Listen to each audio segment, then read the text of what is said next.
All right, so we've just started recording. Welcome to everyone who is potentially on the Zoom, and welcome to everyone who maybe has just joined the recording. If you are not aware of what this is, well, you probably read the title of the video or something, but this is going to be Exam 1 review for COP3530. That is data structures in algorithms. Now, before I start this presentation, I do want to give off my normal disclaimers. One, no, I'm not a TA for this class. So therefore, there could potentially be, something wrong in the slides or something. I'm just a student who's learning the content with you guys. In the case that you notice something that you think is wrong, please make sure to point it out. The purpose of these reviews is not to spread misinformation. It's to have everyone learn the content better. So once again, it's not like I'm a professor or a TA or anything. So if you notice something wrong, please let me know. My goal for this review is to go over all of the content that I believe will be on our exam, which is in class on Thursday through Lockdown browser. In the case that you aren't aware that we have an exam coming up, well, hopefully you know now. I guess watching this review is a good way to get started. But yeah, so I will only be covering content that I actually think will be on the exam. That is basically everything up until min and max heaps in this class. So yeah, we're gonna get started. Let me get to my PowerPoint real quick over here, and we will go. All right, so can you guys, everybody can see the presentation, right? In the chat. Let me make sure. Nobody has said anything. Okay, well, if nobody says anything, I'm just going to move on. Okay, good. People said yes. Awesome. So we have the overview. So C++ basics. That's not stuff I'm going to cover today because, quite frankly, if you're in this class, you should already know C++ pretty well. You should be done with 3503 or 3504, whichever one you took.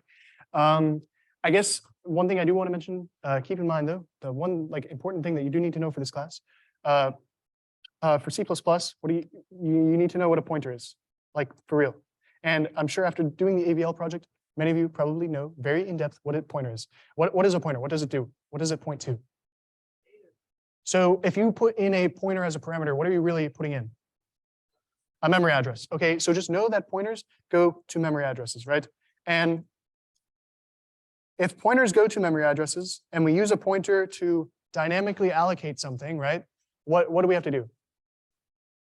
So we have to, when we make something, we might call new and know that for every single new, what do we need at the end? We need a delete. And keep in mind that if we have a delete and we have a new, and we have something like a destructor or a constructor for like a tree or something, what do we have to do with that destructor or constructor? Like, does it just do we just delete the root? Is it good? Or do we have to do something else? Well, kind of, but that's not what I'm getting at. I'm getting at more specifically for memory things. What do we have to do? So note that if you have a tree, for example, and you want to create a destructor to delete all of the nodes instead of just the root node, because if you only delete the root node in a tree, what you're going to have is you're going to have every other node in that tree is not actually properly deallocated. You're going to have massive amounts of memory leaks. So what that means is that when you delete things, you need to use some form of traversal or something along those lines to delete everything. Now, the easiest way to do this is to use a post-order traversal, which we will talk about later. But essentially, you're going to want to delete a node's left and right tree, left and right node before you actually delete the node itself, and then it's supposed to go up the tree and eventually delete it all. So keep that in mind. So that's basically C++ basics. So that's what we need to know now. Once again, that should be stuff you kind of already basically know. But we also have simple data structures. These are also, once again, things that we should have covered, but now we cover them more in depth in data structures and algorithms, lists, stacks, and queues. We will go more into those in a bit. Then we have general trees, standard binary search trees. These trees are not trees that are self-balancing quite yet. But then we have the balanced trees section where we talk about AVL trees, red-black trees, B/B+ trees, etc. Also, sorry if I'm talking fast. Let me know if I'm talking too fast. I don't want this to last too long. So yeah. And then finally, we have heaps and priority queues, which are basically what we recently went over. These are the things, I should have added also B/B+. I need to add one more thing. Hold up.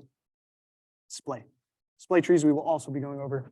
And then heaps and priority queues will be the last things that we will go over for this review session. We only got partially through heaps and priority queues in the last lecture, so I'm only going to be going over the stuff that can actually be on the exam. Also keep in mind that we also have a conceptual quiz for heaps and priority queues due this week. So don't forget to do that. Yeah. Do it tonight or tomorrow, probably before the exam. According to Aman, that is what he recommended. All right, so we're going to start with algorithm analysis. We're going to start with time complexity. So, okay, there's quite a few ways you can measure time complexity, right? There's simulation testing. This would be like getting physical time, okay? Maybe you use a language's time feature to physically measure how long it takes for something to happen, and then you compare it to other algorithms or whatever. Okay, so that would be like, if one algorithm takes 5 seconds to do something, and then you compare it to another algorithm that takes 7 seconds, clearly the algorithm that takes 5 seconds is, theoretically, well, no, not theoretically, more like actually more efficient. Then we have modeling, right? Modeling is basically counting the number of operations that happen and counting the exact number of operations that happen, right? Counting number of operations, right? The issue with counting, though, is that in many programs, they get extremely, extremely complicated. You might have hundreds, thousands of lines of code. And quite frankly, to count every single line of code there makes no sense because that would just take forever. So then we have asymptomatic behavior. If we go right here, basically what that is we are looking at as n goes to infinity, aka n as in whatever variable we're measuring. That was such a bad infinity symbol, holy moly. We're going to fix this, I promise. As n goes into infinity, how does time behave, okay?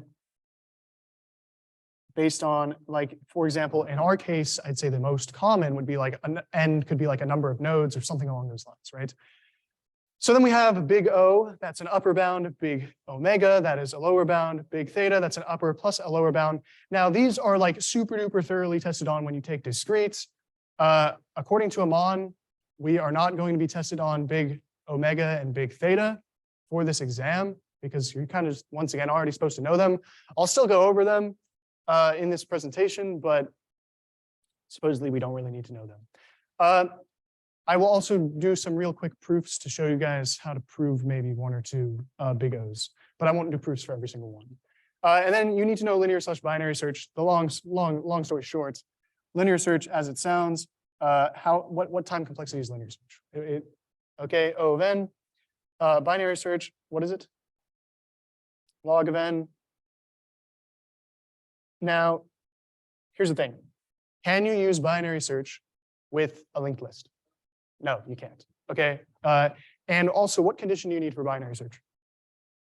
Must be sorted data. Sorted, can't use with something like a linked list.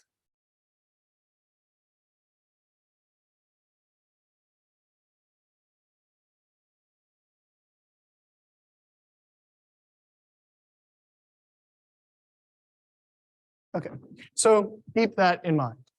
So that's why when you go to a linked list, notice that finding a certain element is still going to be like O of n, etc. All right, so we have algorithm analysis part 2. We're going to be looking at functions and basically deciding, is this function the operation of 3n squared? So we're going to get big theta of n squared. And how we're going to do this, do you guys remember in discrete when you learned about like c and k values? Or is that like so long ago that you don't remember that? Witnesses? All right, so here's the thing. Basically what you do for this, you have 3n squared, right? In order to prove a big O of something, right? A mathematical proof for a big O, we're going to have to find some c value, some integer c value, and we're going to have some integer k value, where basically for every value greater than or equal to k, you have a c, a constant value, where no matter what, a function is greater than another function, okay? So we have, I'm just going to say f for function. The function that we are saying it is big O of is greater than or equal to c of the, I don't know, what's like the original function? What should we call that? We'll just say we'll call this f naught. And then we'll say every k is greater than, or every value is greater than k or something like that. Okay, just to represent that. Every scenario greater than k, right? Now, big omega is the same thing. You have your C and your K, but basically it's the other way around. The new function is going to be always less than or equal to the constant times the original function for whenever things get brought there. Okay, so keep that in mind. Now, big theta, on the other hand, you're basically doing the same thing, but with the opposite. So it's basically both. Okay. Okay. So if we look at 3n squared, right, we're going to look at big theta. Is there a value of 3n squared? Well, can we say that 3n squared is O? Let me rephrase that. Can we say that 3n squared is O of n squared? Yes. Can we say that 3n squared is omega of n squared? Yes. And that would be using these mathematical proofs if we wanted to do them. Do you guys actually want to go over those, or do you want to just skip those? Skip them? Okay. Everyone should know. So it's like, yeah. So yes, this we can say that this is correct. Okay. What about big theta of n to the fourth? No. How about big O of 2 to the power of n? Yes, because this is going to have a higher like growth factor, so it's going to work. Once again, we could also prove that with a mathematical proof. It would take some time, but you could. How about big O of n? No. Big omega then, and big omega of 3 to the n. No. So that's cool. We got that down. Now keep in mind that once again, when we look at this big theta, this is something that you might actually be rather important for the exam. Keep in mind that this is the same power as this. These are treated as basically the same thing. So when in this class, when we're looking at things, right, and it might ask like, which grows quicker, 3n squared or 2n squared? They grow at the same rate. Okay, keep that in mind. Okay, I know that the constant makes you want to say that this grows quicker, but they grow at the same rate. Okay, and that just goes for functions in general. You might have like, might ask like maybe 3 to the power of n or 2 to the power of n, and once again they grow at the same rate. Okay, even though once again you don't want to, but it's just how it is. Let's move on. There's the answers. That's pretty self-explanatory. So now we're going to look at some different algorithm analysis questions. And all of these should be pretty straightforward, except for the last one, where I'll try to explain the last one the best I can. The last one's a little bit less straightforward. So we have this function right here. We have basically 2 for loops. We have an int n and an int m. We want to take these for loops and say, what is the time complexity in terms of n and m of this function? Do you guys know like any possible answers? What? N plus m. Yeah. Okay. So this should be really, once again, this should be really straightforward. Basically, we're going to have the big O in the worst case scenario. Now, notice that big O is not the same thing as the worst case scenario, actually, especially in this class. If you write down like big O is the same as worst case scenario, you're just straight wrong. But we're more looking at the, once again, it is asymptomatic behavior as n goes to infinity. So you might be specified in the worst case scenario, what is the big O? It's not just the same thing as saying the worst case scenario. Keep that in mind. But this would be a question that we could potentially get on the exam. Unfortunately, I don't think that they'll be this easy, unfortunately, but it is what it is. Now we have another, yeah, what's up? Okay, so the space complexity would have to do if this was like returning some form of like object. This is a void, so like it's not actually returning anything. You could say that like you have int n and int m, but there's no objects being created in this. So like this would just be like O1, I guess. But once again, the space complexity you're looking at, do you have objects being stored? Do you have new variables being made? And a singular variable is just going to be constant. It's not going to do anything. You have to look on, for example, let's say you're creating like a vector. Let's say we created a vector in this function, and in that vector, we allocated a number of objects based on n and m. Then we would be looking at space complexity and basically saying, this complexity would be like, let's say we added n items to a vector, it would be n. Does that make sense? And then we return that vector. Yeah.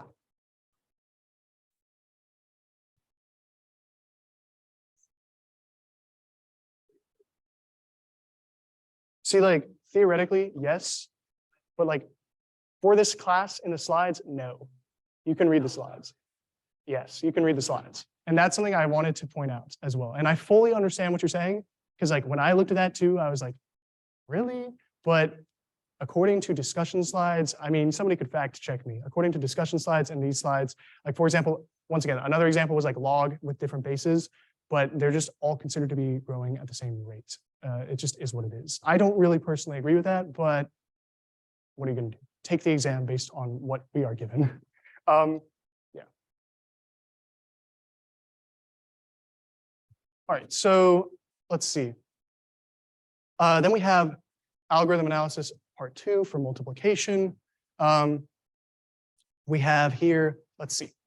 So we have a function inside of a function, and both of these functions are dependent on n. So we're going to want to start with the we're going to want to start with the inner loop here, right? Here's the inner loop. And what is this time complexity, guys? All right, and the inner loop, just the inner loop. And now we need to understand this conceptually because in the next question, it's not going to be this straightforward. So if you don't understand the conceptual version of this, you're not going to understand the next question. So yeah, but anyways, how many times is this going to happen? Because if we look at the outer loop. Okay, cool. So n times n, and that gets us O of n squared. So that's pretty straightforward, right? We're going to move on. Everyone understand that? It's like programming 1 stuff. Yeah. Okay, cool. Let's see. Yo, I'm getting roasted in the chat. That's crazy. But anyways, I don't know who that is though, to be fair. So I live under a rock, I guess. Anyways, so now we have algorithm analysis part 5. Okay, now we have this function, and I didn't just call this function multiplication or addition. I called it spooky function because this one's actually rather complicated. Now, if we look at this function, we have int I equals n, I is greater than 0, and I divides by 2 each time. And then we have j equals 0, j is less than I, and j plus plus. Okay, so here's the thing. We need to look at basically how j in this problem, if we look at this inner loop, it's actually dependent on I, right? And when j is dependent on I, and now that we know that I, if we look up here, I is being divided by 2 each time, what that means is that this operation, when we first begin, is going to run, well, we see that I is being set to n, right? So it's first going to be run n times, right? And then after it's run n times, we're going to have I divided by 2. So then it's going to run n over 2 times. Hello, mushy mush. Okay. And then after that, we're going to divide, by 2 again. And we're going to notice that's going to run n over 4 times. And then we're going to go to eventually, when it's like basically 1 time and then 0 times, right? Now, this is a crazy concept called calculus 2. Basically, in calculus 2, this is a geometric series. And this series converges to basically tell you that you're never going to get to above the value. You're always going to be less than or equal to 2n. Okay? Now, because of this geometric series, the O time complexity of this function, because it's going to be less, we know it's going to be less than or equal to 2n, is actually O of n. Okay? That's how that function works. I remember when this was first shown to us on one of the first days of class in the Mentimeter, everyone got this wrong, myself included, because nobody comes to programming and starts thinking about calculus 2 series. But that's how that is. There are a few series in Amon's slide that it specifies are important to know. And I would say that those series are probably series that you should copy down and put on your reference sheet. So that way you have them kind of fresh in your mind before you take the exam. Yeah. They're in Amon's slides. No, I did not copy them over. They're in Amon's slides. All right, let's see. Oh, those would be in algorithm analysis. Yeah. Let's see. So now we're going to move on to simple data structures like lists, queues, stacks, stuff like that, right? Okay. So what we got here, right? We got lists, and there are 2 ways to have lists. Okay, you can have array implementation, and you can have linked lists. Okay, an array, you have like this. You have maybe memory addresses that are everything is in contiguous memory, and you basically have 1, 2, 3, 4, 5, right? That makes sense. Okay, and then you have linked lists. Now linked lists, they might not be at the exact same spot in memory, and how it's working is, hold up, I just got a text message. I'm going to silence my phone real quick. But anyways, so when you have a linked list, you might not have contiguous memory, but basically what you have is every object, you have a node. Now in the node class, obviously, you guys remember, I'm sure you all remember from programming 2, there happened to be a very interesting project in that class. Basically, you have a node class and you have a next pointer, right? So you would have within a node class, you have a node pointer, next pointer, right? So then you basically have objects, and they're basically pointing to more objects. So you could have like 1 pointing to 2, pointing to 3. Then you'd have like, in order to like, and then you have like a head in one structure. In the linked list structure, you essentially have a head, and the head will point to 1. So in order to get to 2, what would I have to do using the head? Like, what would I have to write? Yeah, head. So the head would be pointing to 1. So if I just got the head, it would give me the value 1. So maybe I do head ID and I get 1. But then if I wanted to get to 2, I would do head next, etc. You guys hopefully remember that, right? Okay. If you don't, here it is. So then after that, what we're going to have to do is we need to consider, when we're looking at this structure, this linked list, what are the operations for, taking something in, putting something out? So here's the thing, right? When we insert something, right? The best case when we insert something would be that we just like insert something right after the head again. In the case that we insert something right after the head at the very beginning of the list, all we're going to do is basically set the head to actually point to that new thing. So I don't know, let's say we had like a 0, and then set that 0 to point to 1, right? So that's just 2 operations. That's 2 operations no matter what. Obviously in code, it might look a little bit more sloppy, but at the end of the day, that's a constant amount of operations that you have to use to have that done. So that's why they say in the best case, in a linked list, to insert something, it is O of 1. However, that's not the case for the most things, because why is that not the case? Well, let's say we wanted to insert something like after 3, and it was a singly linked list. Well, now we have to go all the way, and we have to basically start from the head and go next, next, next, next, next, next, next. Oh, I see, it's 3, and then we have to insert it. So now all of a sudden, our average case would actually be n over 2, which goes to O of n, and our worst case would be O of n. So our insertion is actually pretty inefficient, to be honest. Now you have a doubly linked list that also exists. Remember that a doubly linked list would be like we had 1, 2, 3. Basically, we have the original pointers, right? But then we also have pointers backwards, and then we have our head, and this would be our tail. And a doubly linked list makes it so that when you're inserting at the end, it can also be O of 1. It is more efficient, but at the end of the day, even though it's more efficient, it's still just going to be like O of n for your worst case scenario, big O time for like insertion and searching and all that stuff, because that's just the only way, like the only way we could get to 2 is either going from the head or the tail and going in until we get to 2. Now you can see I have forward lists, arrays, and vectors here. These are all simple data structures. They're all basically linear, one-dimensional. Well, you can have two-dimensional, but you get what I'm saying. They're linear data structures, and their time complexities, for the most part, are going to be linear. Now, I know that we're going to need to know time complexities for a lot of these structures. Once again, this is another thing I highly recommend. You go to Amon's slides, you get the time complexities for all these specifically, and you probably want to write these down on your like cheat sheet thing, okay? So keep that in mind. So now we have the next parts of these simple data structures. We have stacks and queues, okay? So a stack, it's gonna, once again, this is more like programming 2 content, but, or even maybe programming 1, but we're going to talk about it in a little bit of a different way in a second. So a stack, it's going to be the last in is the first out. That means, if we put on a stack of books or something, the last thing that we put in is going to be what we're taking out, right? It uses push, pop, peak size is empty. And all of these functions, we need to remember, every single function in a stack is O of 1 to do a singular function. Now, here's the issue, right? If I want to take, if I have a stack of books, right? And I want to do pop off one book, it's going to take one operation. But that does not mean that if I wanted to pop off this specific book right here, that's going to be one operation. That's going to go, once again, to be linear and basically be O of n, because we have to go there. So keep that in mind. While singular operations are all O of 1, that is not to say that that is the case for like everything you're doing. And that's why, once again, these really are not that efficient, and they're pretty simple, okay? Now a queue, basically, it works similar to a stack, but kind of the opposite. It's the first thing is the first out. I always compare this to a music queue. If you're queuing your music, you got your Spotify or your YouTube music, whatever playing, typically the first song that plays is the first song that you put in. Therefore, the first song that's going to get out of the queue is going to be the one that you put in first, okay? Hopefully that makes sense. Use onQ, dequeue, and once again, constant operations. These are also memory heavy. I mentioned that there because you have to put them everywhere. But also, the thing I wanted to mention, what could be some uses in this class for these data structures? Because learning about these data structures is, once again, really not the purpose of this class. But what could we use these for? What could we use these for? Like some simple stuff.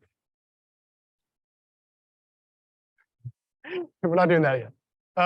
All right. So one thing is like checking a palindrome. Okay. Do you guys remember that? Do you guys remember checking palindromes? Come on, comp org reference. But guys, hear me out. I know that you're gonna hate me for saying palindrome, but we're not doing this in ARM assembly. We're not doing this in ARM assembly code. It's not that bad. Okay. Dude, I promise. Okay. But anyways, so think about this, right? If we have a letter, if we have a word, right? Let's say we have a word like race car.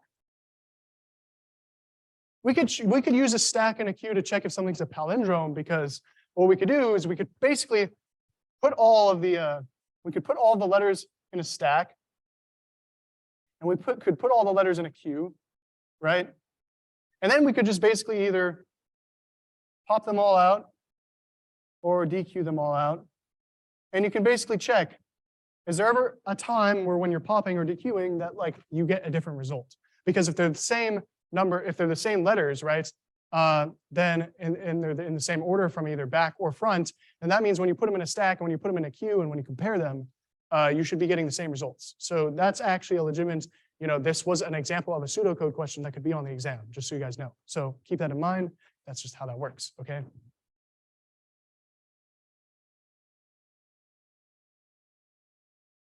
Oh, I already talked about queues. So basically, they're the same thing as stacks, but they're first in, first out, meaning if you have like a music queue, like the song that you put in first, right, would be the first song to play and leave. So yeah, keep that in mind. All right, so now we're going to get iterators. And I want to get out my notes so I can get like exact syntax for you guys on this stuff, because this stuff actually gets a little bit confusing, okay? So let me get that out.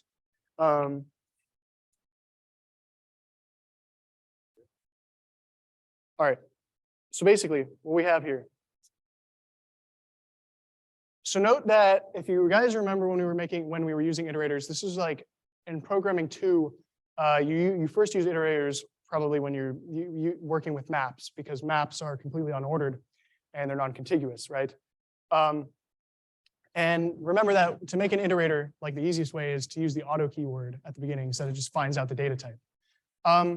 You have all these different types of iterators. Now, we might have a forward iterator, which could be used for a forward list, aka a singly linked list. You have a bidirectional, essentially, and you have a random access. So this could be like a doubly linked list, right? Or just a linked list. What do I want to call this? Doubly linked list, sure.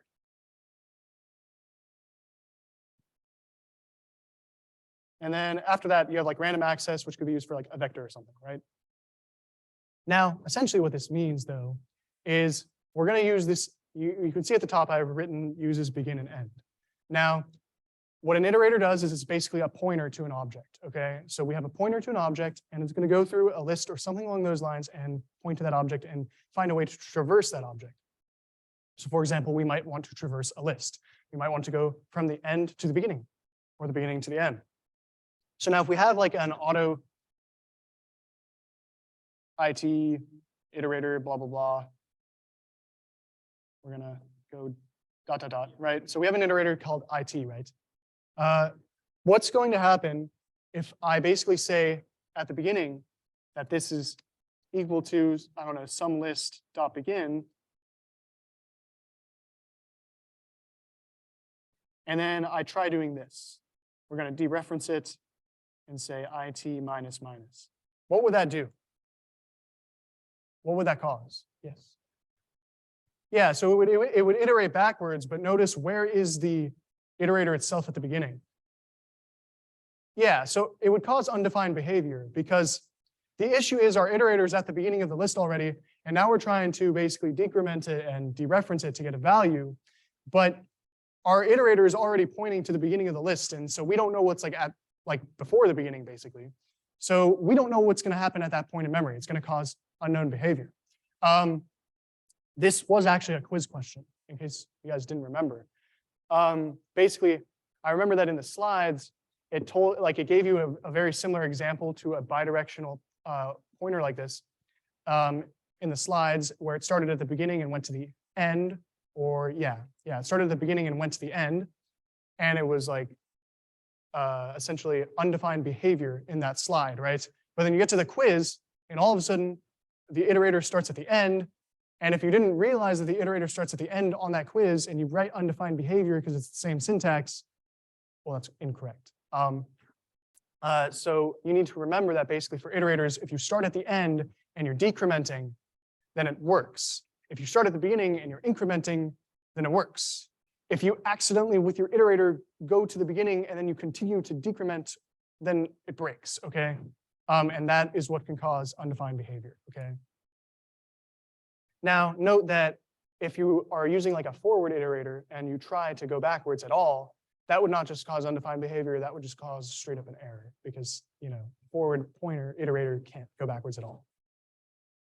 So I think that was also like variations of the quiz questions and stuff in the past. All right, so now we're going to move on to trees. We're going to start with general trees, non-self-balancing trees. So they're rooted, which means they have one root at the top, basically kind of like in a list. A root would kind of be your head node, but this is called a root now. They are directed, which means, I don't know if you remember from discrete, but there are two types of graphs, right? This is like a normal non-directed graph, and then you have a directed graph where you have this little arrow. So things can only go this way, they cannot go both ways, right? So they're directed, and they are acyclic. So that means in a tree, we're not going to have something like this. We're not going to have something like this in a tree where you can go around in a circle. In a tree, that's bad. In a tree, it's going to basically be just going this way and this way and this way and this way, right? Okay, so does that make sense to everyone? Like those three like whatever you want to call it, adjectives? Yeah, there you go, 3 adjectives. So now the names in a tree, they're like your real tree names, and once your real family names. And once you realize that these names are like family names, you don't even really have to really worry about like thinking about how to call these, because they're literally just like the names that you call your family. A child of a parent is going to be below that parent, right?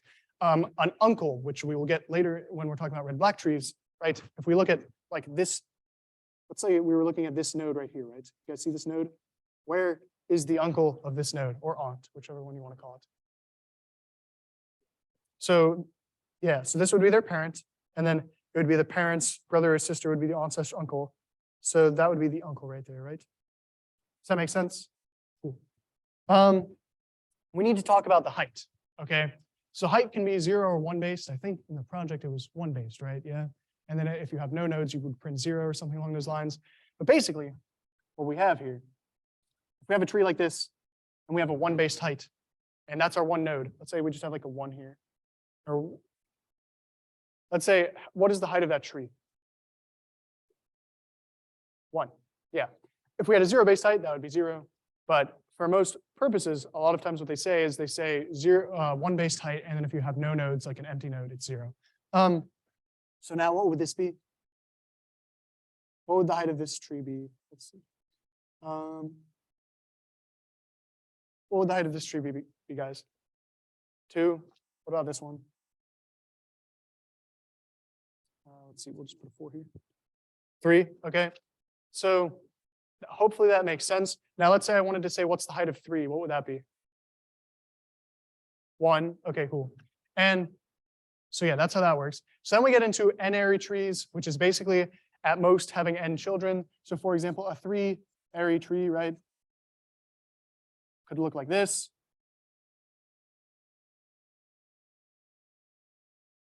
So we could have like 0, 4, 5, okay. That would be a 3-ary tree, an example of one that we could have. And we have specifically binary trees where they're kind of like this, where they have 2. Those are the most common types of trees right now that we're learning about. And that is so that eventually we'll be able to get to log 2 time complexity. All right, so now we have, with binary trees, I want to talk about some very specific principles that we're going to have to also know. So first of all, what is a full binary tree? Essentially, what this means is that all nodes have 0 2 children, okay? So let me draw this. If I had something like this, would this be full? would this be full? Yes. How about this? Yes? You guys are going to get more hyped for this exam. Come on. All right, cool. So that's what we can have full, okay? And then we have a complete binary tree. Now, if something is complete, what it means is that essentially until the last level, it's kind of perfect, which I haven't defined perfect yet, but it's basically until the last level, everything is filled up, okay? So for example, if we have a tree like this, is this technically complete?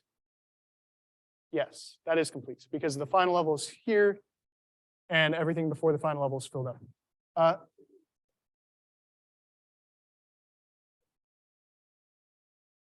Hold up, let me check this. Yeah.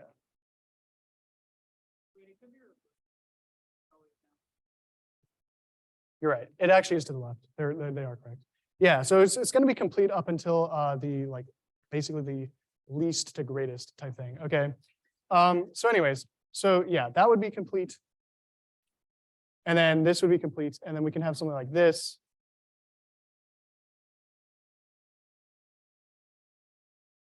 That would still be complete, but we have something like this, right? If we had something along these lines,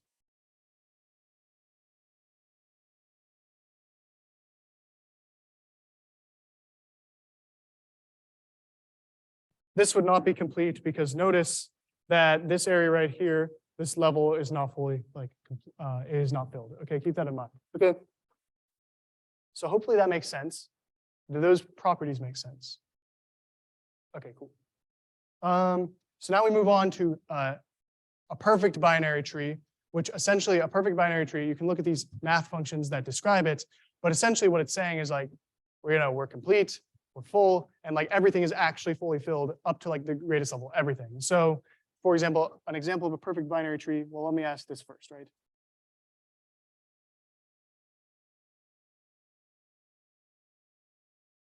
Would this be perfect? No. This would basically be perfect, right? Yeah, because we can see every single, if we want to check both properties, we want to check every single node has both children, and every single level is fully filled. Does that make sense? And once again, you can use these mathematical formulas here to like make sure that we check things. So now we get to our first within trees, our first really kind of complicated thing. We're going to talk about the in-order successor and predecessor. I know that hopefully, once again, everyone's kind of familiar with the successor by now due to the project, but essentially, our in-order successor, right?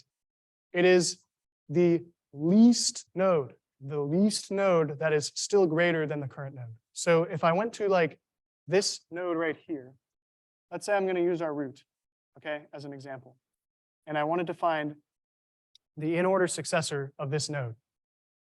How would we do that? Okay, so that's what I'm here to answer. But essentially what we're going to do is we're going to go right one. We're going to go right one. So we're at this node right here, right? And then we're going to go and we're going to find the least valued node on this subtree, which I should have gone over subtrees earlier, but this is like a subtree of this entire tree. Remember that.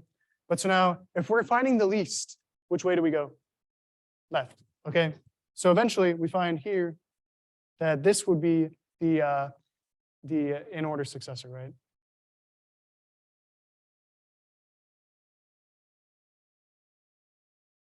Now, this is important for when you're removing nodes in a tree because you want to be able to remove them properly.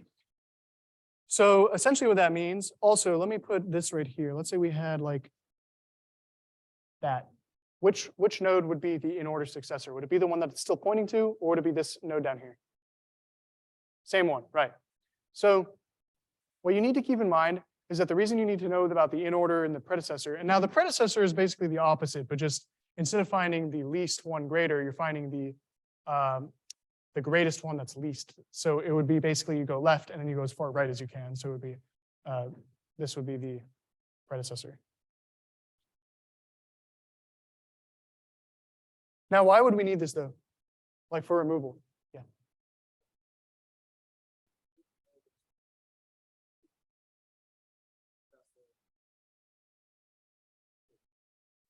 Yeah, so basically what he's saying for you guys on Zoom, because there are quite a few people on Zoom, you need to remember that something has to, so when we remove a node, another node has to take its place. And essentially that's going to be the in-order successor, especially like, for example, if we're removing the root here, we still need a root node, obviously. So essentially what we're going to do is we're going to take this, let's say we tried removing this root node. What we're going to do is we're going to take this node and we're going to basically make it the root. And then we're going to have to transition everything over. So like, for example, we know that like this node right here is greater than this, but it's less than this. So now this one's less than would have to point to basically the right branch of this, of the in-order successor. And then this stuff right here, this is greater than the in-order successor. So the in-order successor net would now point that way. And this side's branch would still be normal. But did that make no sense? Or do you guys understand what I just said? I could like visualize it, or I could try to visualize what I just said if it made no sense.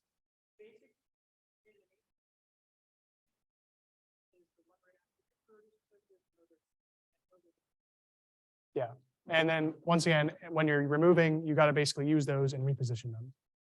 And that, once again, that is something that you had to do in the project. So hopefully it kind of makes sense. All right, so now general trees part 4. All right, we're now going to go over the like traversals and the searches. I got somebody said in the comments that implies we all did the project. Oh, that someone, yeah, 40 people that did not submit at all. That is kind of unfortunate, not gonna lie, but oh well. That is like super unfortunate that they submitted nothing, but that's like, what scares me is that's 40 people. It's not 40 people who got zeros. It's 40 people who didn't submit anything. There's probably many more people who submitted but still got zeros. Like not submitting is a zero, but there's more people who could have gotten zeros than people who didn't submit. Yeah. But anyways, that is slightly worrying, but oh well. So now we have a depth-first search and breadth-first searches.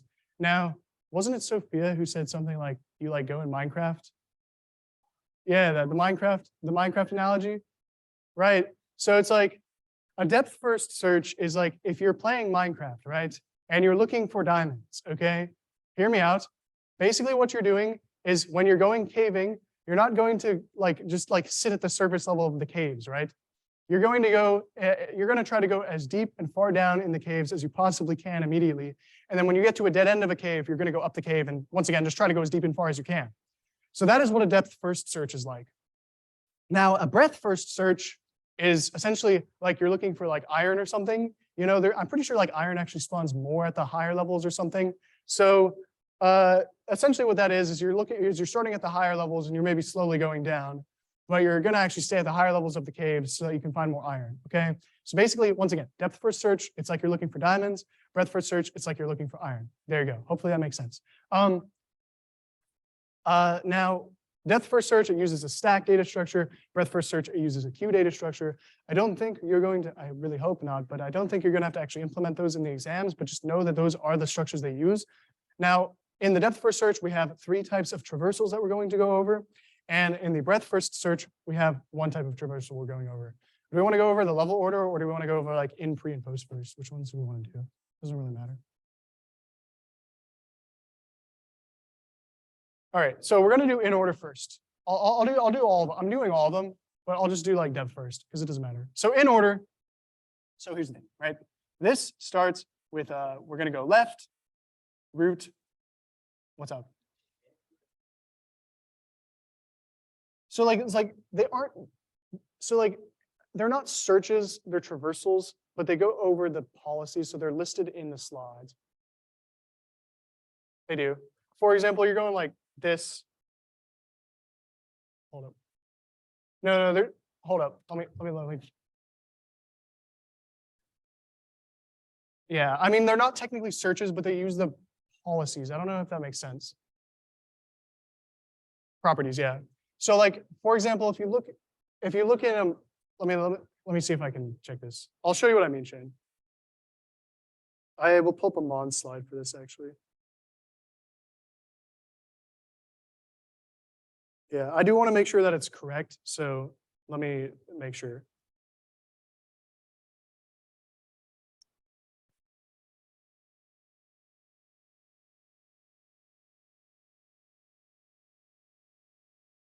This would be in trees.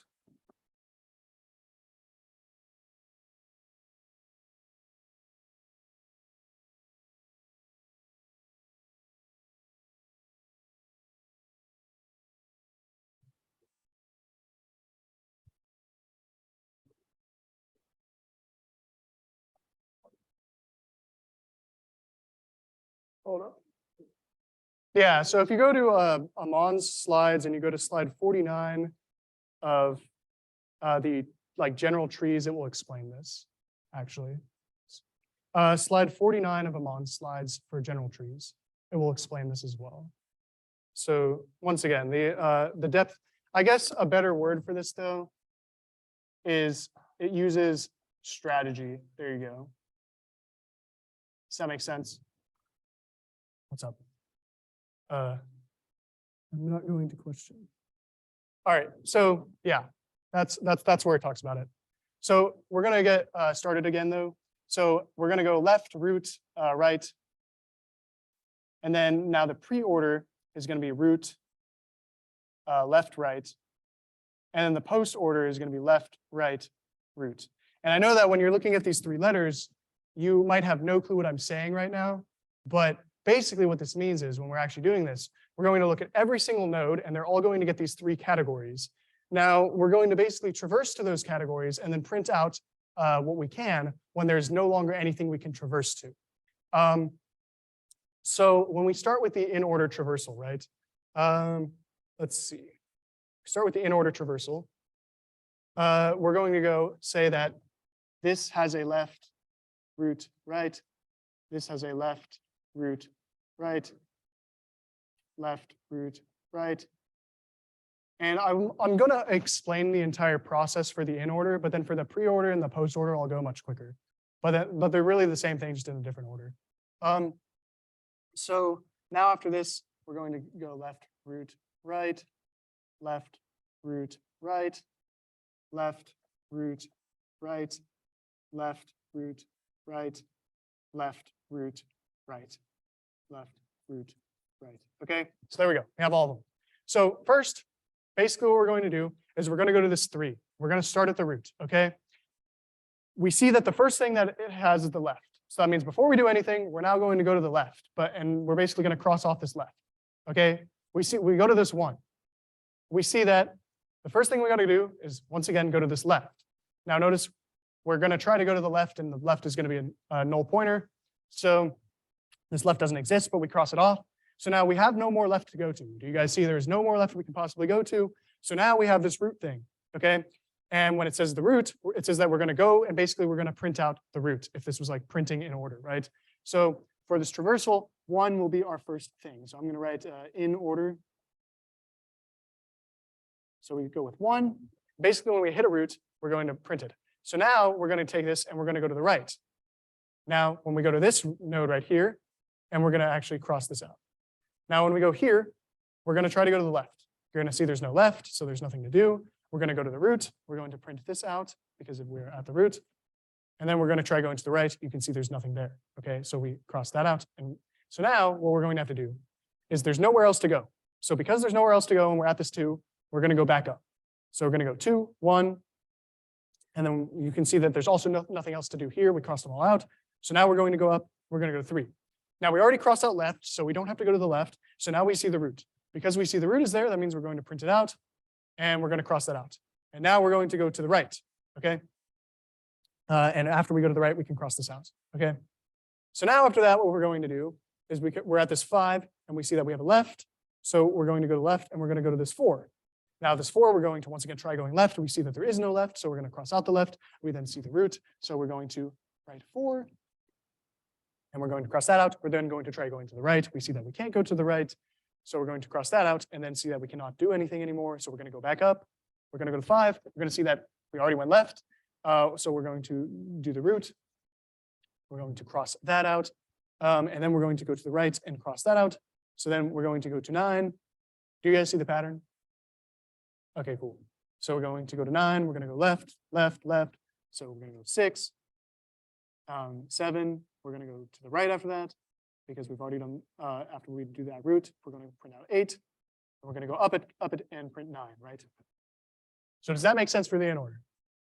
All right, so essentially, this pre-order and this post-order stuff, you do the exact same thing. Now notice in the in order traversal, it's called in order kind of for a reason. What do these numbers appear to be in order? Crazy, right? Okay, but essentially, if I erase all these now, I will now go through the, would you rather me, I can go like pre-order or post-order, it doesn't really matter. But I want to do at least one more so that way you guys see like the full process and you don't just like try like accidentally memorizing in order specifically. Wait, what did you say? Post-order? Okay, cool, that's fine. So we're going to do post-order now. So post-order is going to be LR root. So basically you go left, right, and then the root with the post-order. Pre-order, you go root and then left, right. And then in the in order, the root is just in the middle of the two. So we're going to go here, here. Should have made like a shorter example so it wouldn't take so long, but yeah, that should work.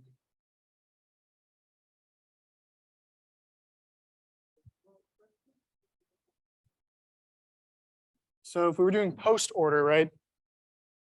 Well, we're going to go to this 3. It's going to say go left. We're going to cross out the left. It's going to say go left again. We see that there is no left. So then we're going, it says to go right next. We're going to go right, and we're going to cross out the right. So now we're going to go here. We're going to see that there is no left, there is no right, and now we're at the root. So I guess the post order would start with 2.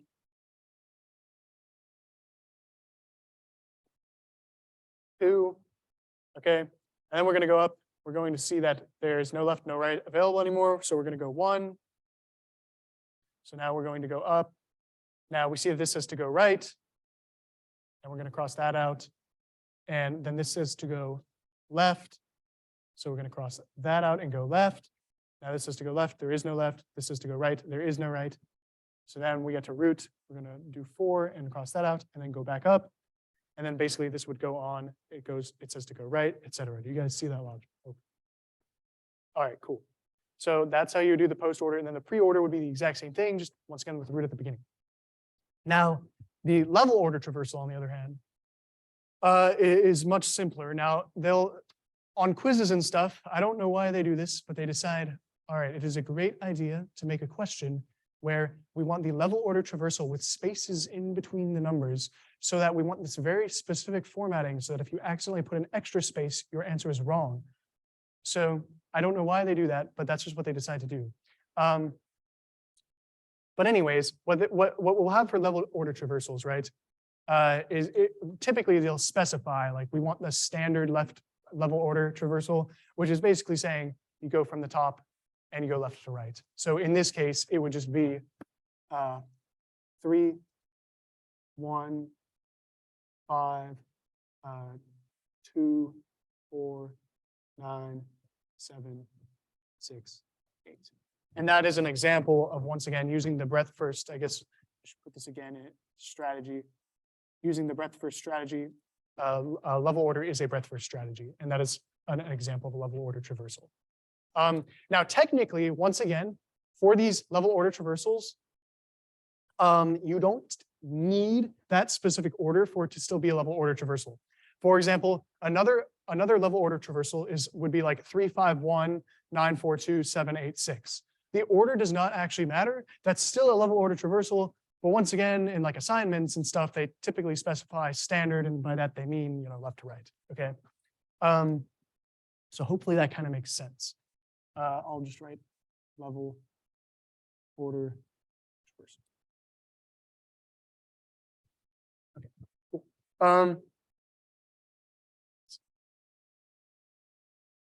Yeah, what's up? Wait. Oh, wait. Which one did you want? Yeah, you can like snake. That's fine. Yeah. As long as as long as they're in like the correct order of the levels, yes, you don't have to, like, you can go, yeah, I see what you're saying. So you can do like 3, 5, 1, 4, 9, 2, 7, 8, 6, or something like that. It would be fine. Yeah. Here's the answer key for that stuff. I'll include this in the slides in case you guys want to use this to like practice this stuff. There's all the answers basically. So now we have part 5 of general trees.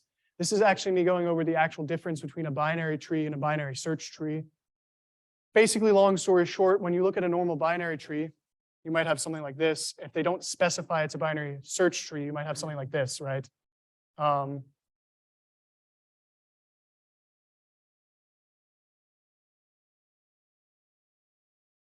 that was a bad example of a normal binary tree because I just accidentally made an actual binary search tree. Let me retry that. So if you have a, yeah, so let's say you had something like this, right? You had a 5 here, and then like a 6 here, and then like a 4 here, right? This is a binary tree, okay? It's an n-ary tree with 2, right? But it's not a binary search tree because the issue is with a binary search tree, your left children must basically be less than or equal to their parents, and the right children must be greater than or equal to the parents. So if we look at this right child here, it's not greater than or equal to 5. And if we look at 6 here, it's not less than or equal to 5. So this is not a binary search tree, okay? So binary search tree could be something like this. We could have like 3, and then left here we could have like 2, and then like right here we could have like 4, okay? That would be an actual binary search tree. You can see the best height of a binary search tree I have here as log of n. That would be like, for example, if you have an ABL tree and it's like perfect, then it would be log of n. The average height is also log of n because it would be like, average would be like log n over, like, no, I don't want to say log n over 2. The average is still log of n, I can guarantee that. Trying to think of how to actually like give an example, but essentially just on average, if it's kind of sorted but kind of not, it's still going to be log of n complexity. But the worst case is for a binary search tree is n, and this is an issue. In what case would we get an n size? Yeah, what's up? Right. So like basically one side, let's say we had nodes in a row, and it was just like every single node in the next node was just always like greater than or something, right? So like let's say we had a binary search tree like this.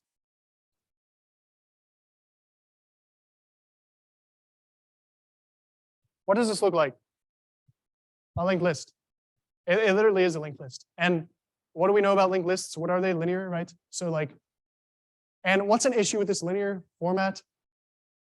It's inefficient, right? Like we could find data structures that are quicker than this, you know, if we want to search for something or something along those lines. So this is when basically we go from binary search trees to we want to find a way to balance these so that they can become, I think in like Amon's slide, this is how he calls it, goes from like spindly to bushy, right? So yeah, that's what we want to turn it into.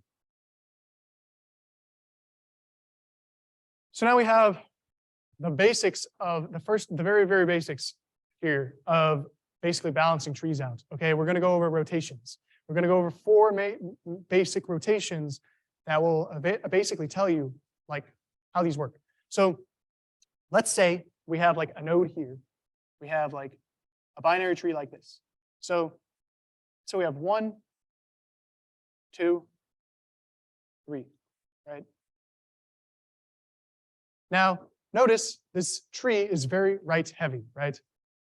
So essentially what we're going to do is we're going to do this thing called a left rotation, where we're going to rotate all of these left. So when we rotate all of these left, basically what we're going to do is we're going to keep 2 pointing to 3, but now 2's left, instead of pointing to a null pointer, 2's left will now point to 1, and then 1 would have 2 null pointers. It will no longer point to 2, and then we have 3 over here. Now that's a left rotation because you can kind of see, you're kind of like taking this and like forcing it down left and forcing that goes in the same spot type thing, right? Okay. But keep in mind that that left rotation is actually for when you have a right-right case, aka that left rotation is for when you have a node and it points to 2 right nodes basically in a row. Okay. Now we also have like the right rotation for the left case, which is essentially the same thing, just at the beginning, instead of both pointing right, they're both pointing left, and they turn into the same thing, okay? So I guess this would be a left rotation, and then we could have like a right rotation, which would be something like this maybe. So you might have like 3, 2, 1. And you can see if you pull the 3 down right, then it also turns into that, okay? So then we have a little bit more tricky stuff, but the next part of the rotations, the left, right, and the right, left, you'll notice that they actually directly align with their cases. They're not the opposites anymore. So we have a left-right rotation. So basically how this is going to work is, let's say we have a node that points left, and then after it points left, it then points right to something. So for example, we can have like a 5, and then let's say this pointed to a 3, and let's say this pointed to a 4. First of all, is this a binary search tree? Yes. This is a binary search tree. Is it a balanced binary search tree? No, not at all. Why is it not balanced? Because, well, we'll get into balance when we start talking about AVL trees, but it's not balanced. So notice that for this, right, we're actually going to basically have to do 2 rotations, okay? So the first rotation we're doing is a left rotation, basically just between the 3 and the 4, okay? The first rotation is a left rotation, and once again, it's just between 3 and 4. So if we rotate 3 and 4 left, right, and all of a sudden 4 becomes the top and 3 becomes the bottom, what is this now going to look like? Yeah, 5, 4, 3. And in a tree, in a binary search tree, 5, 4, 3 would look like this, right? Now, if we move on from that, right? Now, what do we need to fix this now? What case is this? We already went over this case. Yeah, it's a right. We need a right rotation because it's a left-left case. So then we just do a right. So then after that, we just do a right rotation. And essentially this becomes 4, 3, and 5. Anybody know how we're doing on time? Let's see. 7:28. Been here for about an hour. Okay, cool. So yeah, that would be the basics of a left-right. Do you guys want me to write out the right-left, or do we want to move on? Move on? Okay, cool. So now we have AVL trees. AVL, though, what does Chris? What does it stand for? Good question. Some random names or something. I don't think that's very important. But basically, AVL trees, they're going to go after the binary search tree logic, but we're going to now add in something called a balance factor. Now, the balance factor is basically you take the height on the left using the left subtree, and you subtract the height of the right subtree. And what an AVL tree does is, through a system of rotations, it basically balances itself and makes itself kind of that bushy tree that we were talking about. Now, I'm just curious, how familiar are you guys on AVL trees? I asked that question, and somebody in the audience said didn't submit the project. But okay, but it'd be like that. But so for an AVL tree, right, what we really need to look at is, well, first of all, we need to know, is something a valid AVL tree, right? We're looking at the balance factor, and we need to make sure that basically the balance factor is correct. So if I did something like this, right?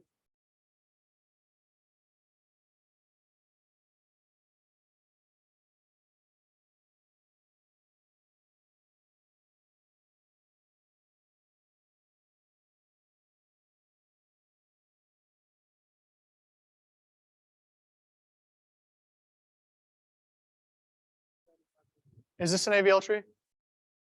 Why is this not an AVL tree?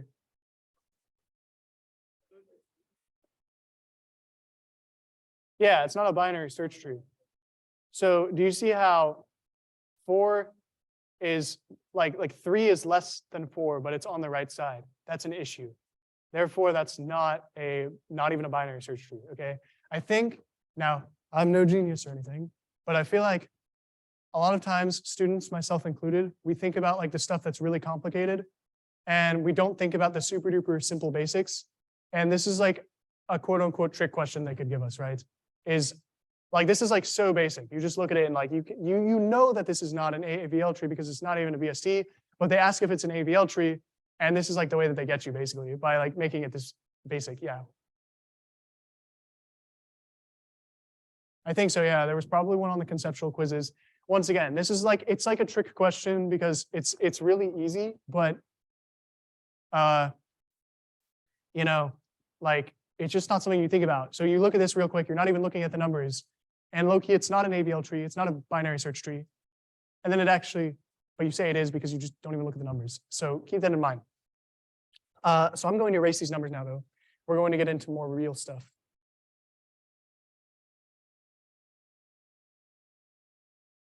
We do have to do splay trees, you're correct.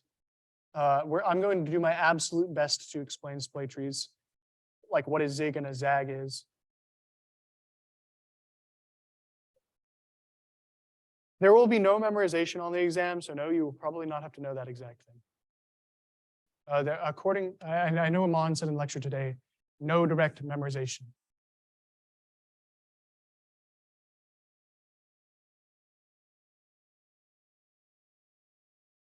No, I don't think, once again, there will be no direct memorization on the exam. So that's just how it is.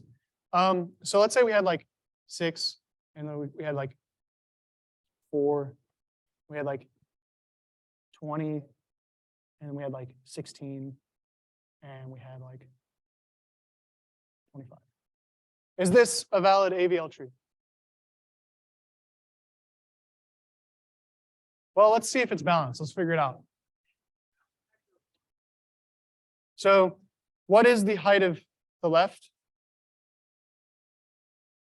So the height of the left subtree, you can basically just say, you could just say 1. So the balance for this one would be 1 minus, what's the height of this subtree? 2, which is going to be -1, right? -1, that's acceptable. Now we look at 4, what's the height of that? Balance would be 0 minus 0, right? Which is equal to 0, that's acceptable. So now let's look at this one's balance. It would be 1 minus 1, which equals 0, that's acceptable. And then basically both of these are 0 too, right? So acceptable, acceptable. So this is actually a valid AVL tree. Hopefully that makes sense. Now keep in mind, let me see if I can think of like another example. I want to make this slightly more difficult because there's other examples of where it's not so obvious. But let me think about how I would do that. Let's say I had the same type of tree. So let's say I had this, and then I had 20, and then I had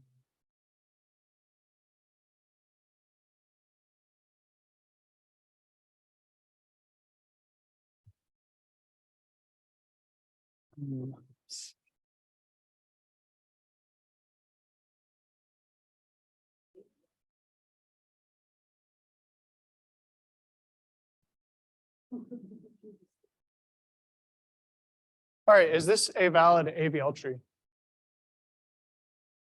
This next one? No. Now let's look at the root node, right? You can see that the subtree on the left has a height of 2, and the subtree on the right has a height of 3, right? So you do 2 minus 3, and you get a balance of -1. So a lot of people, the thing that I wanted to point out here, a lot of people, when they get to a tree like this, they check the root node, they see that the root node is balanced, and they immediately assume that because the root node is balanced, that the entire, AVL tree, or the entire tree must be an AVL tree. The issue is that for an AVL tree to work, it means that every single balance factor needs to be -1, 0, or 1. And now look at this root, we can see that the balance factor is -1. But the issue is if we look at 20 right here, then what is 20's balance factor? It's going to be 0 minus 2. So you're going to get -2. So 20's balance factor is actually -2. That means that not every node in this tree has a balance factor of -1 or 0 or 1. And so no, this is not an AVL tree. This is just, whatever you want to call it, a normal tree. So I wanted to make that kind of clear, okay? Does that make sense to you guys? Like, hopefully everything's kind of connecting. We have insert, delete, search, etc. Right? Now, for these functions, we have a worst case based on their height for an AVL tree, right? In an actual AVL tree, not the one that maybe potentially you made in your project. But in a real AVL tree, the insert, delete, and search operations, like worst case scenarios, are just straight up log 2n. Does that make sense, guys? Yeah.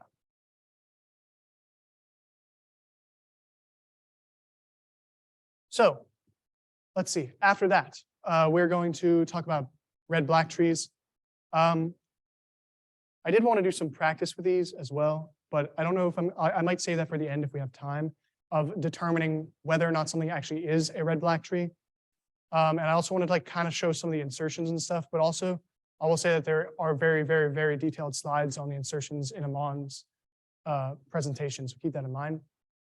So anyways, we have, first things first, in a red-black tree, we have these properties, and we have these properties that we must always, in order for something to be a red-black tree, follow, no matter what, okay? So a node is either a red or black, and basically how it works is in a red-black tree, the node will essentially consist of a Boolean value that says whether it's red or black. If you're wondering why they use like red or black, red and black as the colors, supposedly that this was just like the easiest like ink to use when they first invented these a long time ago. So yeah, so node is either red or black. It's represented as a Boolean value. Now the root node needs to always be black, okay, 100% of the time. And we cannot have two consecutive red nodes. What that means is that if you have a red node, it cannot have any red children.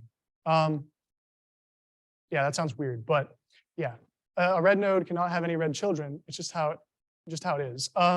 So also on top of that, we need the same number of black nodes in any path basically from the root node. So for example, if you had a tree like, dude, I'm actually going to try doing this. Let's see if I can use the colors properly, right? Let's see. I got to find, there we go. Okay, so if I had a tree like this, right? That's a black node, right? And then I pointed to, let's say, another black node. And then after that, I pointed to a red node. Would this be like a legitimate red-black tree? No. And what would the reason for this not being a legitimate red-black tree be? That would be because if we go to the left, there are a total of 2 black nodes, whereas if we go to the right, there is only a total of 1 black node. Does that make sense? So that's why that would not be a valid tree. Hi, is there like, do you know if there's like a class, or are you just here for the review? Okay, cool, awesome, that's fine. Because we don't technically have this room booked, so it's like if a class comes in here for an exam, we just got a piece. So anyways, so that's how that works. The color is stored as a Boolean, and then we have a series of rotations and flips, which are essentially how this tree self-balances itself, and I did want to go over those as well. So here we have practice. So this is where I was going to basically just give you a ton of scenarios and say like, is this a valid tree or is this not? I don't think we're really going to have time. Maybe I'll do this at the end if I can remember to come back to this, but I want to get more like onto like the insertion and all that, and get done also with like B trees, Splay trees, all that stuff. So I'm going to continue on. All right, so we have the insertion. So I'm basically going to go through an insertion with you guys so that you guys can kind of understand. I have some more detailed notes on all of these steps as well. That way you guys can understand what is going on when we're inserting into a red-black tree. Now, I know that we didn't have a quiz or anything on this. I'm not sure whether or not this could be on the exam. As for like what a tree will look like after you do a certain number of insertions, obviously I haven't seen the exam or anything. Everything's just kind of me roughly guessing what could be on it. But I know that this is content that we need to know, and therefore I decided that it would be good to insert into the review to hopefully help everyone understand it. So when we insert any node, right? When we insert, and I don't know why, I just realized this says insert root as normal. I meant this is a typo. Let me check here. It should be just a node, right? So we're going to say insert, I got to get off this, there we go. So this should be a node, right? So we're going to insert the node as normal, and we're going to color it red. So we're going to insert the node, and after we insert it, we're basically going to say, actually, turn red, okay? Now, if the tree is empty, right? If the tree is empty, we're going to say, okay, the tree is empty right now, and if we remember from our rules back a couple slides ago, look, the root is always black, so therefore, we're going to have to take this, and we're going to say, okay, let's make this black, okay? So basically what we do is, I'm going to color over it again. So our root would always be black, right? So now after that, also just so you guys know, red-black trees do go by like the normal binary search, like properties with like, you know, like the left has to be less and the right has to be greater than. I'm not going to like draw numbers for now, just so that the insertion process kind of makes sense. But I will specify whether something would be like greater than or less than as I explained. So let's say we wanted to insert a node that was now greater. And notice that it says right here, if the tree is empty, we color it, the node black, and we make it the root. And that's basically, then we're done, okay? Next up, let's say we wanted to insert another node, right? And let's say that this node happened to be greater than whatever this root node is, okay? So now what's going to happen is we're going to point, and we're going to put it in, and we're going to color it red, right? Now when we color it red, we're going to have something like this, okay? We're going to color this part red, and notice that when we color this red, essentially, we look at our next step, our next rules, and we see, okay, look at and the first thing we're going to check is the parent, okay? We're going to color this red, and we're going to check the node's parent. What do we see in the node's parent? What color is it? It's black, right? So essentially, when you see that the node's parent is black, you're actually done. You're done there. If the parent is black and you put the red and the node in as red, the node, sorry, my English, please help. But if you notice that the parent is black and the node that you put in is red, then you're just done, okay? So now let's say, also something I want to mention for the next case I'm about to give is just so you guys know, null pointer nodes, like for example, obviously when we have this, we know that the left is a null pointer. Null nodes are automatically just assumed to be black, just so you guys know. So anyways, let's say we wanted to put in another node, and let's say that this node was just greater than the root, and it doesn't really matter if it's greater than or equal to the red node or not. Well, let's say just we wanted to put in another node, okay? What we're going to do is something like this. Let me get colors working. So we're going to put in a node. We're going to put it in like that. And let's say we put in another node. We insert it like a normal binary search tree, right? Well, then we have an issue. What issue do we have in this? Yeah, so there are two consecutive red nodes, right? Now the issue with these two consecutive red nodes is that essentially, that breaks a rule. So now what we're going to have to do is we're going to have to look at the parent, okay? And the parent's red, so once again, we're breaking a rule. Now when the parent is red, what we're going to have to do is we're going to have to look at the uncle. So what would the uncle of this node be? It'd be black, right? So what that means is that essentially we're going to have to color this part. Well, we're going to have to look at this, and we see that if the uncle is black, we're going to rotate it. So now what's going to happen to this tree is this tree is going to become something like this. Let's see.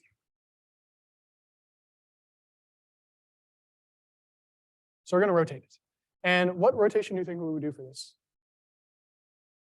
Yeah, so it would be kind of like a left rotation, right? And that makes sense because it is a right case. And so essentially, what we're going to do is we're going to rotate it like this. It would actually kind of look like this, right? So all of a sudden, a red node come up here. And then we still have our issue though, right? After this. Because what is our original issue is that we have two red nodes in a row. Okay.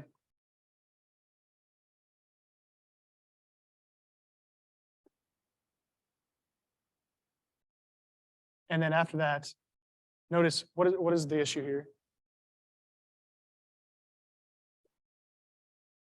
Yeah, so we need to, we have two consecutive, but we did a little rotation here. And now if we look at this one, we see that the parent is red, And we see that because the parent is red, we look at this one. Well, we're going to look at the uncle, which is null, which is, well, basically what we're doing here is we're doing a flip. And with this flip, we'll end up, final product will be this. We're going to color this black, and we're going to make the two children red so that it is the same number in a row, right? Hold up.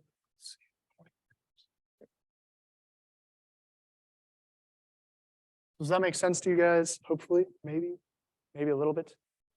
Yeah. So like, how do I explain this? I can guarantee that the things would be red. I'm trying to think of how to explain. How would I explain the logic behind these? So the root, basically what we're doing is we're first coloring the root black. And then when the root becomes black, we already have this red one. We're not changing the one that we inserted. And so the one that we inserted is red, but we're making it so that it has the same number in a row. Let me see if I can, hold up, I got an idea.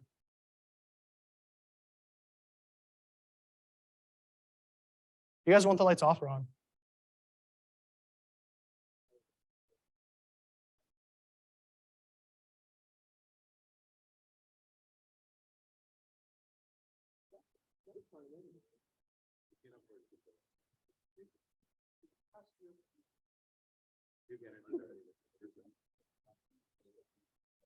I'm trying to explain, like, I want to visualize it because I think if you see the visualization, it'll make more sense. So basically, let me think about how to mimic this situation in a visualizer real quick. Let's say we had like,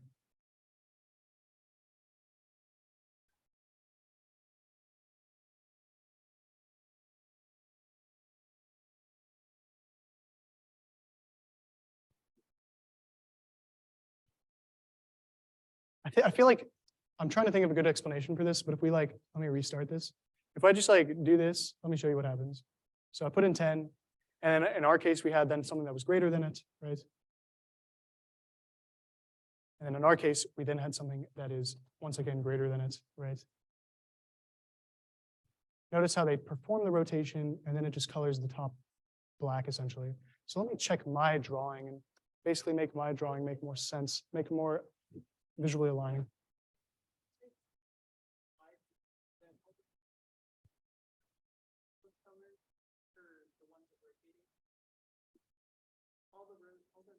So when you flip the nodes, you're actually, okay, when you're looking at the rotation, you're actually going on the parents of the nodes in this case. It's not, so like after you look at the uncle, you're actually performing the operations on the parents. So I guess a better way for this would be to say, is that no matter what, Sophia, you see how we inserted this one as red? This one that we inserted as red is not going to become, it's not going to become black no matter what. Yes. This one that, so I guess when we look at this, right, a better way to illustrate this, and I'm glad you pointed this out because this might actually make me draw this better. Let me find the eraser real quick. Where is it at? Oh, I just broke it. Nice. So if I could find the eraser, essentially what I'm trying to say, all right, I need you to, okay, there we go. So I guess a better way to look at this, and I'm going to draw this better now because I just like thought of the way to explain it better. So when we draw this, we need to not look at, we're going to essentially not look at this, right? We see that it's red. We're essentially performing a rotation of only these two nodes. So these two nodes, yeah, you only mess with the nodes that are the parents. So what would happen right here, right, is these nodes would switch, okay? And then you basically, when these nodes switch, then you would have this. Does that make sense? Yeah, that was actually my bad. That was the bad like drawing the first time. So, but yeah, hopefully that makes sense. You only look at the parents.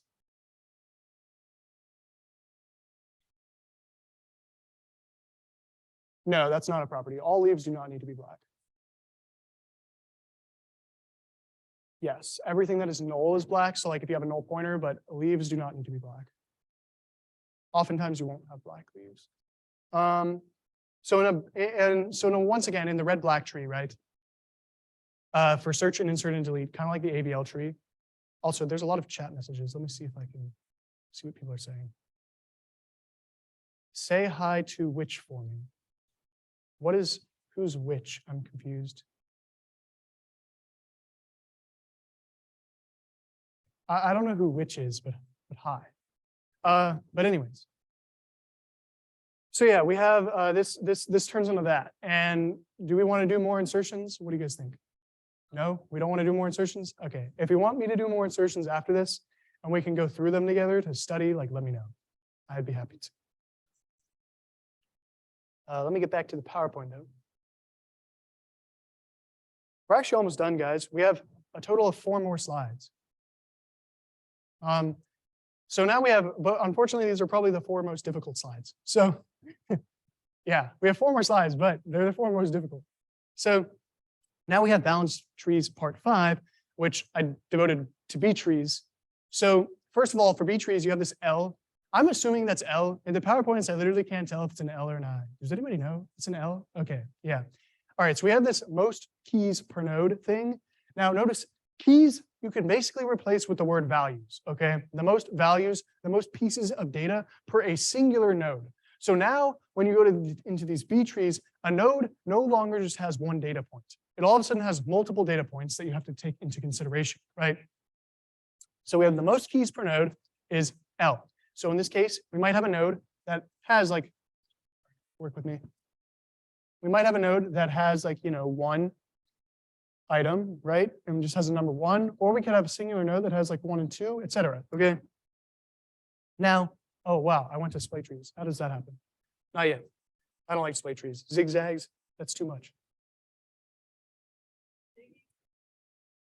It's a good question. What do you prefer, Cole? Good to know. For those of you on the Zoom, Cole said that he prefers, instead of just a zig or a zag, he prefers both a zig and a zag.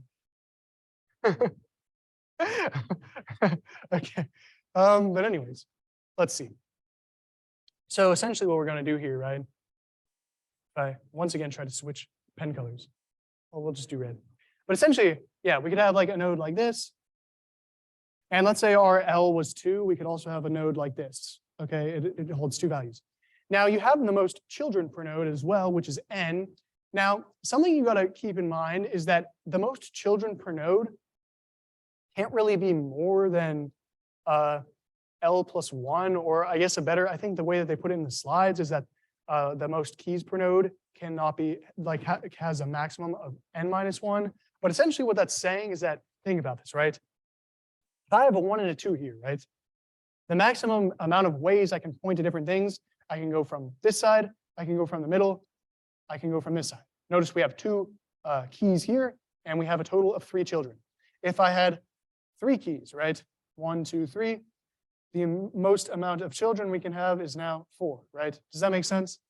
That's just how, like, a property of these trees, and that's what that means.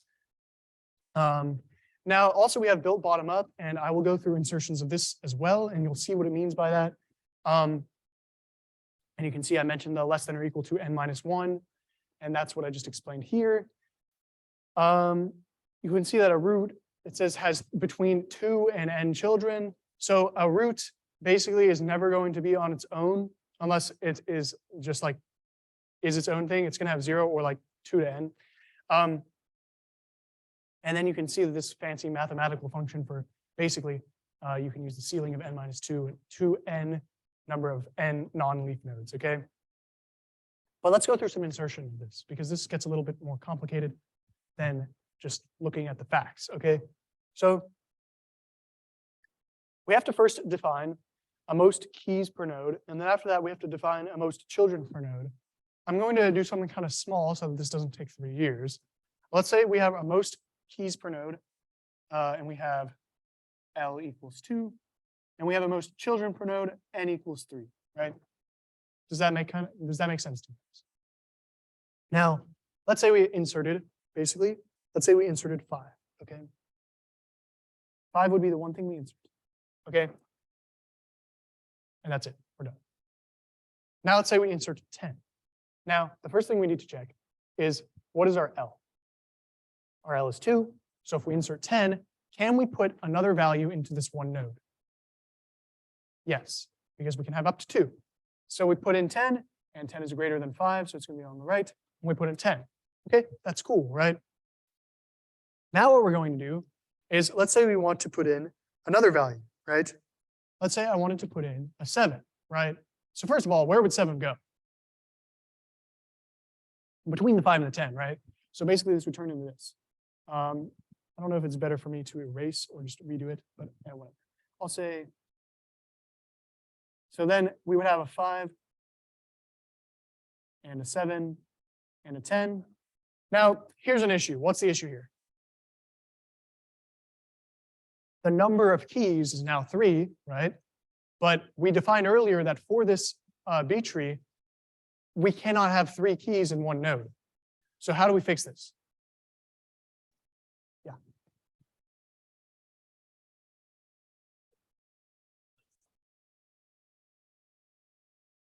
Good to know. I guess I'll hurry it up. All right. When the exam people bust in, we will peace, because it is their room. Just do it? Okay. So we're going to basically go from 5, 7, 10. After that, we're going to basically bring up the 7. So it would now become 7, 5, 10.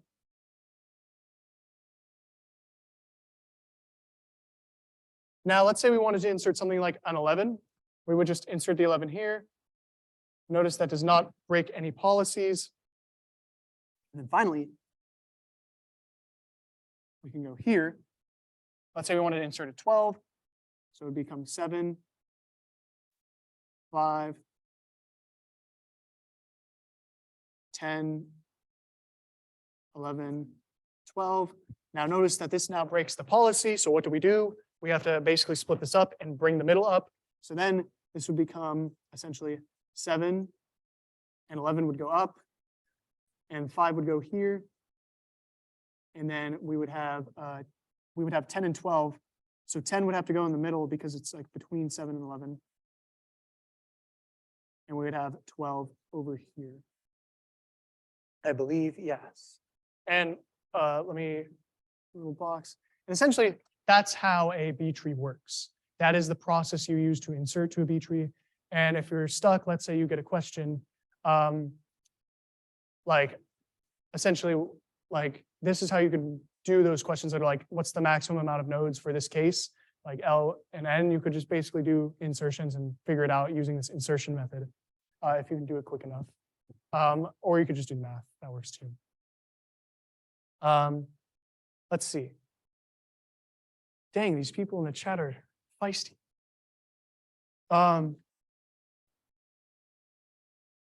All right, I have to go over B plus trees real quick. What a B plus tree is basically the bottom row has a linked list. The bottom row, so it's basically a B tree, but then the bottom row of the B tree is literally a linked list. So like, for example, also what you have to keep in mind, the other thing is the bottom row is a linked list, and the bottom row has duplicates of everything above it. So for example, if I were to make this exact thing a linked list right here, 7, let's say I wanted to make this a B plus tree instead of just a B tree. So let's see. We're going to say, make it B plus, and we're going to go this way. So we have 7, 11, 5, 10, 12, right? What we need to do to make this a valid B plus tree is it would actually need to be 7 and 11 on top. And then the thing is, we'd have 5 here, and that would stay normal. But this last row needs to be a linked list, and also this linked list needs to include every single node, essentially, or like every single node previous to it as well. So that means that this needs to include 7 and 11. So we would actually have after the 7. Now, the nodes go on the right if they are greater than or equal to in a B plus tree, not just greater than, just so you know.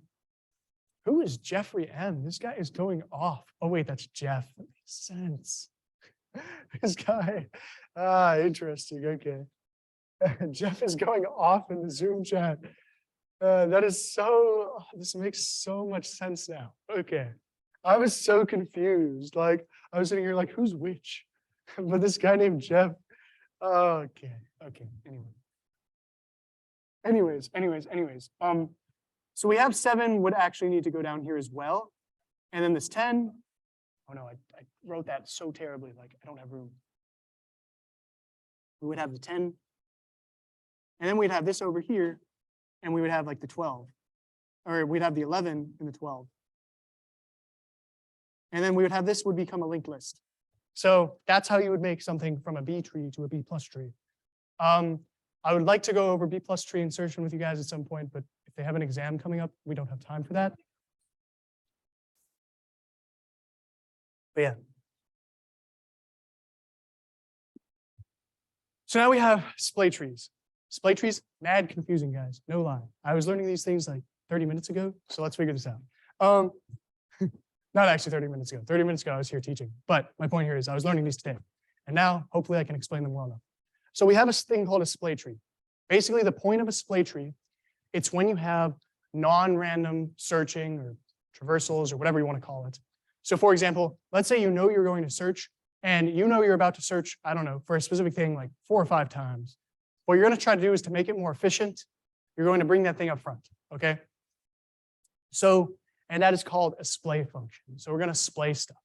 So anyways, you might have a splay, and we're going to use all these different types of splay rotations. And we need to know these splay rotations, but they're kind of similar to like normal rotations, but they're not normal rotations, and they're called zigzags, okay?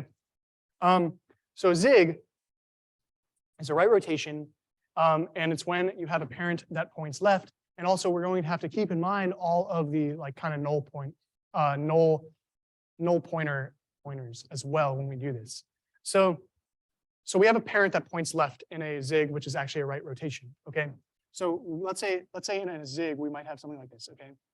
We might have x that points to y. Notice that x is the parent of y. And then let's say we have the null pointer nodes or whatever we want to call them. And you might have like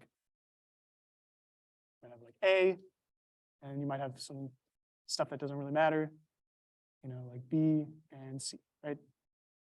Essentially what we're going to do here is we're going to need to rotate these. We're going to have to swap them. But then on top of swapping them, we need to make sure that we put like, you know, like B and C and A, like those little, whatever you want to call them, whether they're subtrees, null nodes, whatever, okay? We need to put them in the right spots, okay? So we're going to swap them. And we're going to say that we're going to now have y on top, okay? Now notice y is less than x. Because y is less than x, where would x need to go to be under y? All right, so x would be going right here, right? Now, after x goes there, we see that a is still going to be greater than x, so it's still going to be right here. Let's see, we're going to get the eraser. A would go right here. Now, notice that for the y, c on the other hand is greater than y, but it's less than x. So we need to go greater than y. We can see that we can't just put it on y anymore, but it's less than x. So it's actually going to go right here. And then after that, we have b, which is just less than y, and that would go right here. So that is how a zig would work. So I'm not going to go over zag because it's literally the same thing, just like opposite. So I don't think there's really a reason to go over that given the time constraints. Let's do a double zig, okay, which is a double right rotation, which is when the parents point double left, okay? How many slides do we have after this? Oh, after this, we just have heaps and priority queues, and then we're done. All right, cool. So I will do, let me think. I will do a zig, I will do a double zig, and then if anybody wants me to do a zigzag with them like later, I'll do it later, but not right now, okay? Now, basically what a double zig will look like is we have, let's say we had x, y, and z, and then we had like just anything a, b, c, d. So let's say we wanted to move z up, okay? What essentially is going to happen is this is going to happen in 2 steps. First, we're going to swap z and y. So if we swap z and y, we're going to have x. It's going to point over here to a. And this will, like I said, this will be 2 steps. We have x is going to point to a. After x points to a, it's now going to point to z down here. Now z is less than y, so that means that this is going to have to point to y like this. Okay. Now after that, what do we have? We have think about this. Where is so y's b is greater than y, and given that it is greater than y, but it is also greater than z. So essentially what that means is that we're going to have y's b is going to be right here because it has to be greater than both of them, right? But it's still less than x. And then after that, we have z is going to have, so z is c. What is greater than, so c is basically greater than z, but it's less than y. So what that means is that this is now going to have to go here, the c. And then finally, we have d, which is just going to be less than z.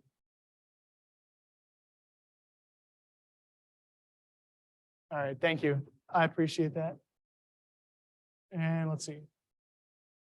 14 minutes to speed run this. Next slide. All right. We should. Well, here's the thing. If they got an exam, we should probably get out before their exam because they need to probably set up exam stuff. So I guess I will stop the recording here. Yeah. And I'll see you guys later.